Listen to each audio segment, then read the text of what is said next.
Everyone, welcome back to my channel. আশা করছি তোমরা সকলে খুব ভালো আছো আর আমরাও ভালো আছি।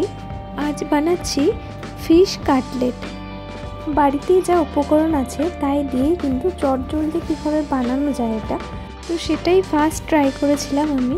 তো প্রথমে আমি এখানে বাসা মাছের ফিলে নিয়ে নিয়েছি, সেগুলো ভালো করে ধুয়ে তাতে নুন, গোলমরিচ গুঁড়ো আর আদা, কাঁচা লঙ্কা আর ধনেপাতা দিয়ে একটা পেস্ট ওর গায়ে মাখিয়ে নিচ্ছি। তাতে সামান্য একটু লেবু কিন্তু অ্যাড করেছিলাম।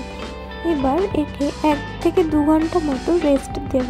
তখন আমি ব্যাটারগুলো বানিয়ে নেব। সাথে নিয়েছি আমি 2 টেবিল চামচ ময়দা, 1 টেবিল চামচ কর্নফ্লাওয়ার আর সামান্য নুন আর গোলমরিচ দিয়ে একটু জল দিয়ে ভালো করে একটা পেস্ট তৈরি করে নিচ্ছি। এবার আর একটা বাটিতে 2টো ডিম ফেটিয়ে নিচ্ছি একটু নুন আর গোলমরিচ দিয়ে।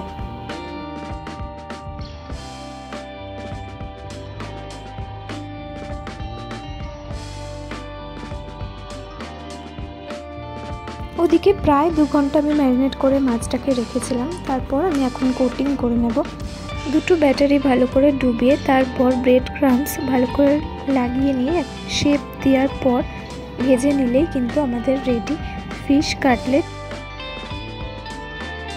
হঠাৎ করে খেতে ইচ্ছা করলে এরকম সামান্য কিছু উপকরণ দিয়ে বানালেও কিন্তু দারুণ লাগে খেতে। তোমরাও কিন্তু এটা ট্রাই করে দেখতেই পারো।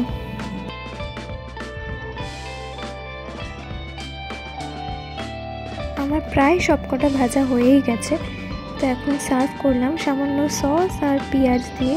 সাথে কাসুন্দি থাকলে কিন্তু জাস্ট জমে যেত।